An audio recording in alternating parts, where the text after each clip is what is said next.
अजितदादांच्या विमानात गरजेपेक्षा अधिकचं इंजिन होतं. पायलटने अजितदादांचं विमान मुद्दाम आदळवून स्फोट घडवला. रोहित पवारांचा हादरवणारा आरोप.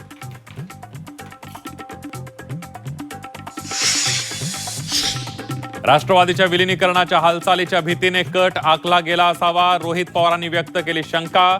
विलिनीकरणाला विरोध करणाऱ्या नेत्यांनीच हे घडवून आणलं असावं, रोहित पवारांना संशय.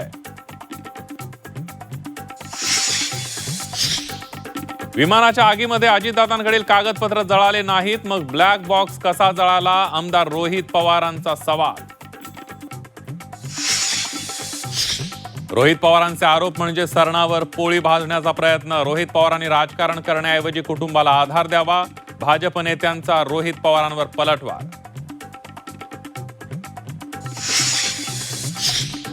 नंदनवन निवासस्थानी राज ठाकरेंनी घेतली एकनाथ शिंदेंची भेट. महापालिका निवडणुकीनंतर पहिलीच भेट. दोघांमध्ये विविध विषयांवर चर्चा.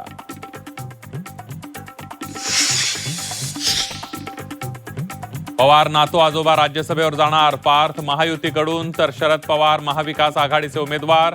महाराष्ट्रातील राज्यसभेच्या 7 जागांसाठी 16 मार्चला निवडणूक. मुस्लिम समाजाचं शैक्षणिक आणि सरकारी नोकरीतील 5% आरक्षण रद्द. सरकारकडून सुधारित शासन निर्णय जारी. मुस्लिम विद्यार्थ्यांना शिक्षणापासून वंचित ठेवण्याचा प्रयत्न, जलील यांचा आरोप. भिगवण अपहरण प्रकरणाला वेगळं वळण. मर्जीने तरुणासोबत गेल्याचं तरुणीचं स्पष्टीकरण, तर जबरदस्तीनं तरुणीचा जबाब घेतल्याचा पडळकरांचा दावा. जनआक्रोश मोर्चातून घटनेचा निषेध.